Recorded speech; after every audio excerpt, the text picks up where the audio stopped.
Good morning, y'all. How are you doing? I pray that you're having a blessed Tuesday, a transformation Tuesday, right? Where we're thinking about what it is that needs to change, y'all. That God shows us some things that we need to work on, that we need to develop, that we need to improve, enhance, stop doing altogether, whatever that is.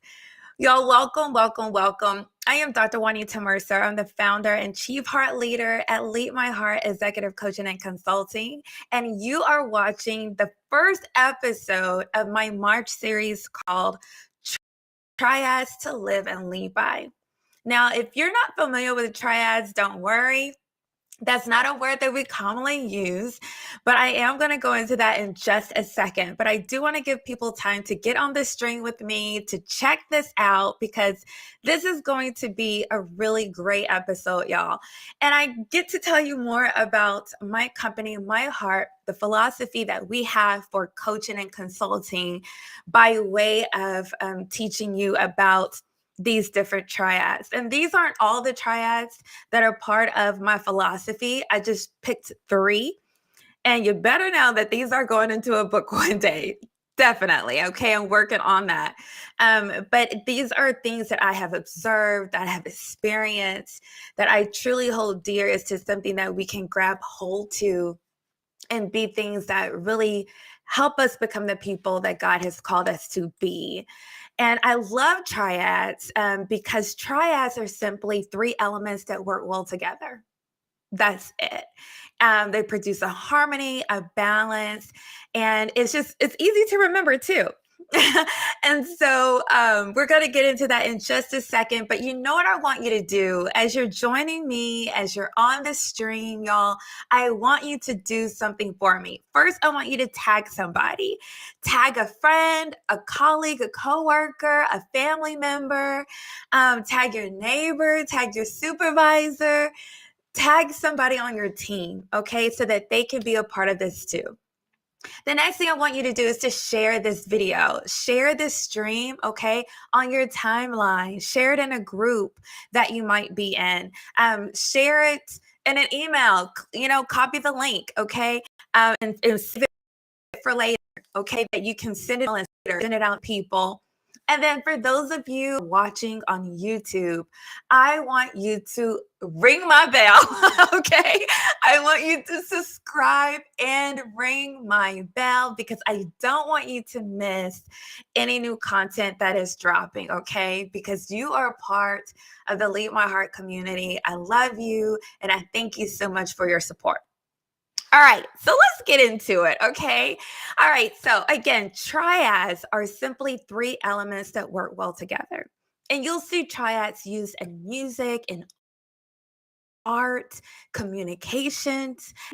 As people, want to teach you something, want to share something that they've observed, they will typically break it down into 3 different elements to just simply make it easier to remember and use.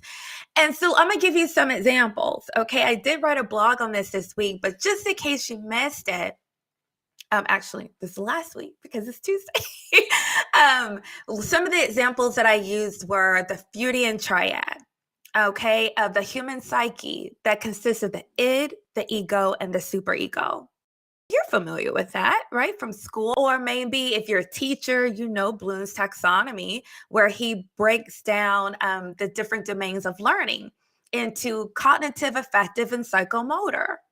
Or maybe if you're in communications, you're more familiar with his media triad, where you have the medium, the message, and the user. Okay. So again, these are things that we're familiar with. We may not have known they were called triads, okay, but it's how we use them. All right, so let's get into today's content.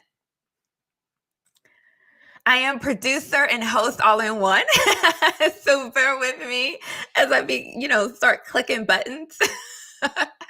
Let me get this up here. There we go. I'm over here on the side, but you know what? I'm gonna make me bigger. All right, there we go. Because it's so important. You know me. You got to see my facial expressions. You got to see how I'm saying things. It matters. And so I want you to have the whole package this morning. But today, episode 1, we are focused on sustainability. Okay. And so when I think of sustainability, we're talking about what it takes to sustain something, to maintain something, to keep going, to be resilient. What does that look like? And so I break that down into 3 components, okay, that we're going to talk about a little bit more. And that's purpose, passion, and power. And if you've been following me for any little bit of time, you know that I use this repeatedly. And I say, my mission with Lead My Heart is to equip, okay, executives and executive teams to live and lead, not just live and not just lead, but to live and lead with purpose, passion, and power. That is our mission. Okay. And so, with our programs, whether it's motivational speaking, instructional speaking, by way of corporate training, however we do it, that is the mission for people to be equipped, particularly executives. Why? Because when you get to that level of leadership, as we all know, when you're the owner, when you're the founder, when you're the executive, when you're having the weight of a company and the decisions and there's so much that goes into it, very high stakes, it consumes you. It does take a lot of your life. It's not just work, because let's be honest, it's difficult to cut it off. And so when we're talking about this in terms of leadership and having the weight of a company, having the weight of employees, having the weight of communities on you, and the way that you do business, y'all, we have to live and lead it. It's not one or the other. We have to both live it and we have to lead it. And so, how do we do that? And so, again, sustainability, the ability to maintain or sustain something over time, not just for a day, not just for a week, but y'all, over time, for the long haul, in the good times and bad times, in the good seasons and bad seasons, in the face of challenges and change, that is certain. There are many things that are in with life. But one thing you can be certain of, that there will challenges, there will be change. Okay. And so how do we prepare for that? How do we get through it? How do we overcome it? And so we do that with this triad: purpose, passion, and power. I just love it. I love it, love it, love it. When you hear these 3 words together, I don't know about you, it just does something to me. Did you feel that when I said that? I'm going to say it again: purpose, passion, and power. Yeah, that's what we're talking about today. And the reason that it's in a triad is because when you, and I'll talk more about this later, come to understand is that it begins with purpose. But if you don't have the passion to go with it, and sometimes it has to happen over time. I always say this: I give God my yes, but sometimes that yes is a journey. Dan, that I give God my yes, but sometimes, the yes is a journey. I have to grow into the yes. I have to grow into understanding, God, why it is that you called me to this. Why is it that you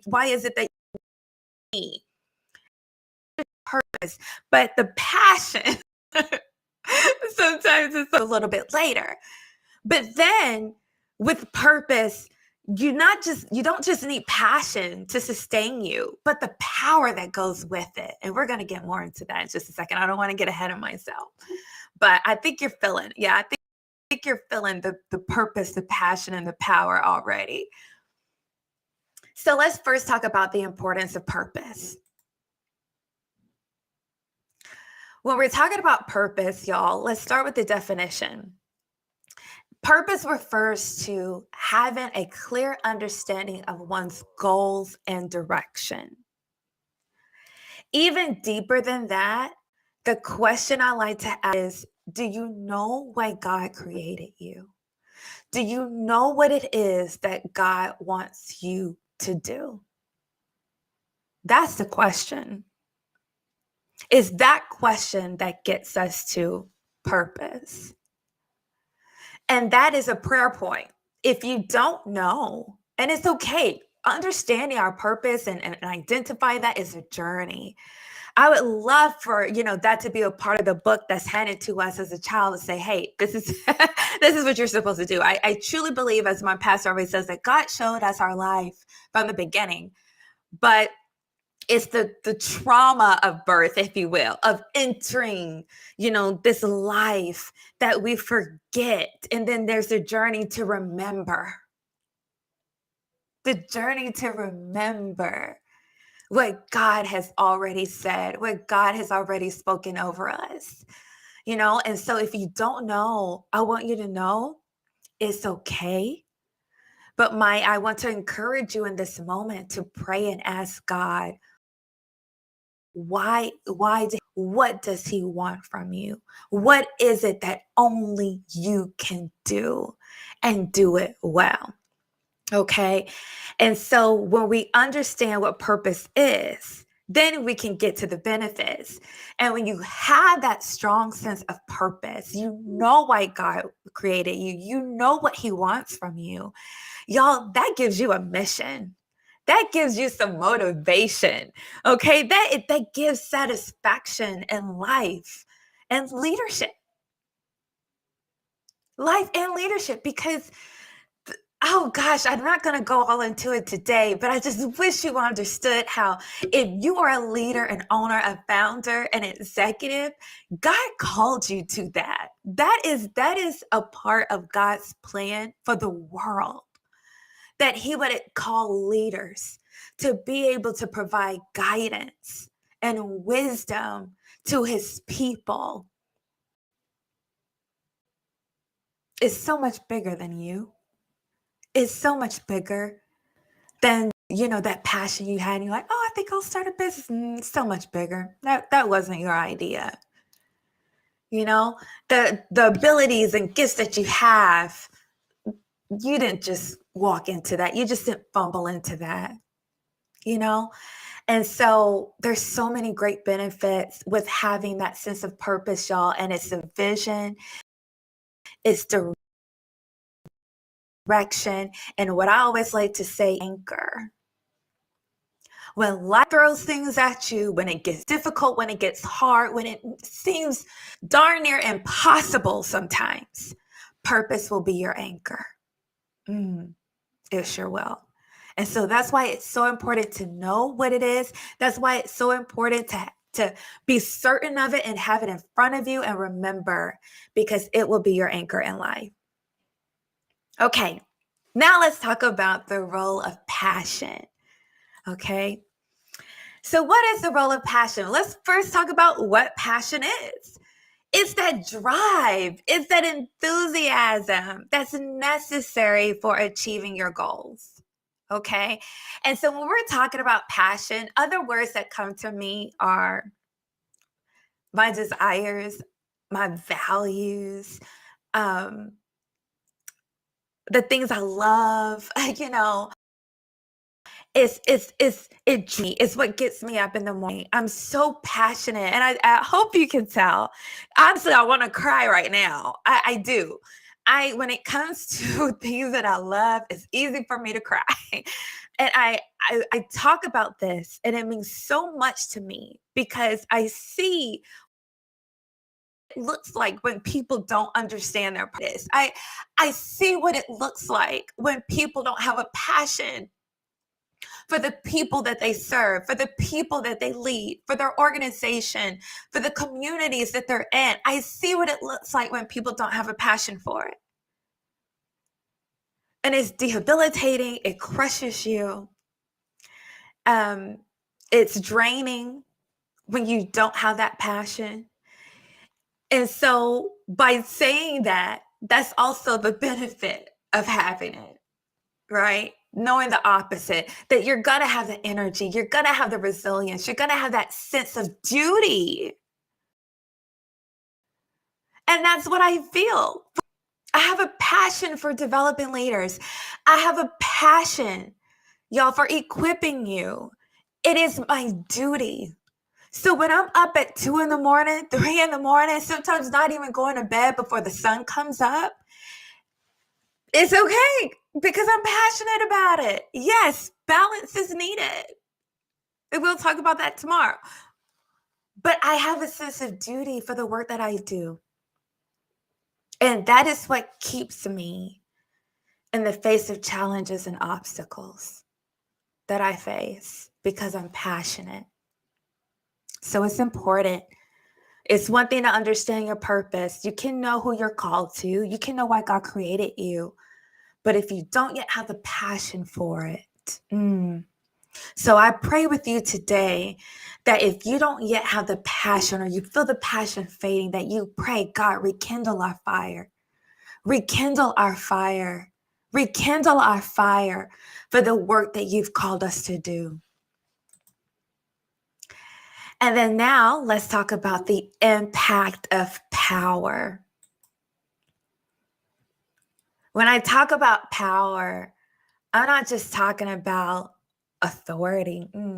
That's one part of it. I'm not just talking about influence and impact, but that's a big part of it. I'm also talking about though your knowledge, your education, your skills, your talents, your gifts, your spiritual gifts. But I'm also talking about grace. God's grace, y'all. The God's grace that will sustain you, God's grace that will keep you. And I don't know about you, but I've come to understand that I don't want to be out of God's grace. I don't want to outstay God's grace because I know that even in the challenging circumstances, the challenging organizations, maybe the challenging people that He's called me to work with, I know I have God's grace in season, no matter what. And that God's grace that I walk in, that is power. It's as powerful as having the authority. It's as powerful as having the title. It's as powerful as having the wisdom and the skills and the gifts, all of that. But you also want God's grace. Because as long as you have God's grace that's in season, you have everything that you need. And so I'm more and more how to tap into the power that I have. I'm gifted at research. I use that power to serve the leaders.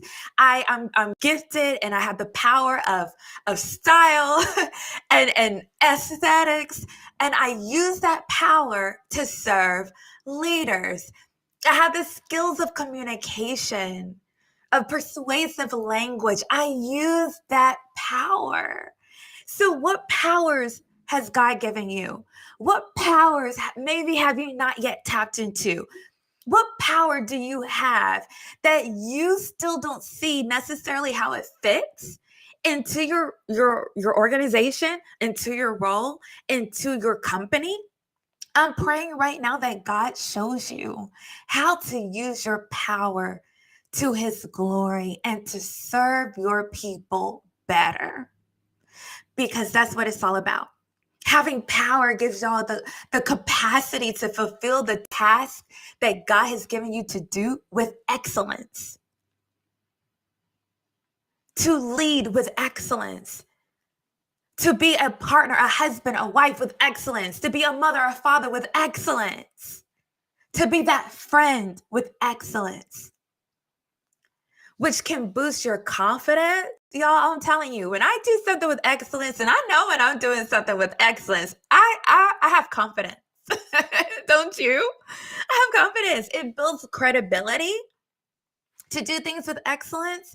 And it also creates a reputation for you of reliability, responsibility, accountability. And that's what we should want in how we live and lead. Okay. And that's what walking in our power does for us. And so, y'all, when we think about going back to this triad, now you see how it all relates. Purpose. You got to know what God wants from you. You got to know. And it not only relates to your life, but let's think about in your organization. You got to know the purpose of your organization. You got to know your mission and vision. You got to know the mission of your company. You got to know the mission and vision of your family. You got to know the mission and vision of your relationship. You see? So this is bigger than just our divine purpose, but in every area of our life, every aspect. What are we doing? Why are we doing it? What were we made to do? And that's so important. And then passion. Oh my gosh, y'all. The desire, the values, the energy, the urge, the sense of duty to do it. But if you don't know what you're doing, sometimes, listen, our passions are mismatched. Our passions don't match our purpose, and that gets us into trouble. Yeah. You know, let's say for my company, my purpose to equip, executives and executive teams to live and lead with purpose, passion, and power. But if my passion is to only design clothes, which I love to do, but if it was only that, but God has called me to equip leaders, then there's going to be a bit struggle with that. But as much as I love to design, guess what? God said, don't worry, because there's a place for that at Lead My Heart. And God is so good that he won't forsake the passions that he's given you. You just don't know yet how he wants you to use them. So don't lose heart. So for those of you who are saying, gosh, I'm so passionate about this, which really doesn't have, is misaligned with what I'm doing. Well, pray and ask God, is this what you're supposed to be doing, or is it something else? Okay. Because you want to have alignment there. But then also your power, your education, your skills. Y'all, I'm always working on like a new certification or new training. Why? Because my purpose is to equip you, and I can only equip you with what I have. And I want my leaders to have everything they need to be able to lead well, to serve well. And so I can only give what I have. And so knowing my passion to equip, what God called me to do, I got to walk in that power to be able to do it with excellence. And so that's my learning. That's utilizing my spiritual gifts, my gifts of discernment, my gift of faith, my gift of wisdom, my gift of knowledge. God has graced me with many. Using them, to equip you. And so, and knowing that I'm in season with God's grace. And so it's so important. If you have power without purpose, you're going to kill people. You're going to tear them down. You're going to tear down everything around you. If you have power and authority and all of this, but no purpose, no aim, no goal, no vision. If you have passion, but no power, I don't care how much you love to do it, but if you don't do it well, if you're not skilled at it, if you don't know the process and the method of how to do it well, you're going to tear things down. Have passion and power, but no aim. You're going to waste time and resources. And when in final judgment, I always go to this because it's important. That's why we're here, right? We're going to have to face God. He's going to say, did you do? He's going to ask you, did you do what I created you to do? Did you do what I wanted you to do? That's where purpose comes in. That's what we're going to be accountable for. And so you see how these all work together. So what are our action items to pray about all of this? You got to pray about it, y'all. This is too big. It's too important. It's too complicated and complex for us to try to do this on our own. And we didn't make ourselves, so we got to go to the manufacturer, right? We got to consult God and pray about all of this to get his guidance and direction. But then also develop a clear understanding of your purpose. And if you're having difficulty, this is what you do. You scan this QR code. If you're watching on a computer, Okay. Or you can go to leadmyheart.com/book to schedule a free partnership call with me. So we can talk about getting you into a coaching program that's going to help you identify your purpose. Okay. And so that's how I can help you. That's the anchor, that's the foundation, and then we'll keep building from there. But also cultivate your passions. Cultivate them. Ask God, how can I utilize this passion for what you call me to do? How, God, do you want me to use that to serve your people better? Okay. And if you have questions about that, again, getting into a coaching program with me. Okay. And then number 4, we need to leverage our power to create sustainable success and fulfillment for you and others. Again, not just for you. We ought to get caught up in just doing things for ourselves, but it's like, no, this isn't just about me. It's about others. How can I help create sustainable success and fulfillment for others too? Okay. So, y'all, that concludes our episode for today. I'm so glad that you joined me. Hi, Melissa. Thank you so much. Hi, Deidre. It's so good to see you all. Thank you so much for joining, and for everyone else who might be watching on different platforms. Thank you so much. And I want to encourage you to join me tomorrow. Okay, for episode 2 of Triads to Live and Lead By, where we're talking about fulfillment. And we're talking about my triad: align, balance, and chill. Okay, so you got to be here for that. If you love this, let me know, y'all. Comment, let me know what you thought about it. And again, please tag some people in this video, share it on your timeline. But also, if you're watching on or on LinkedIn or Facebook or however, follow me, okay? Don't miss any information and new content. All right. And then here, contact me. Here's my phone number, our social media handle, my email, as well as the website, www.leadmyheart.com. Okay. Well, you all have a wonderful rest of your day. And remember, in everything you do, everything you have, love God and love people.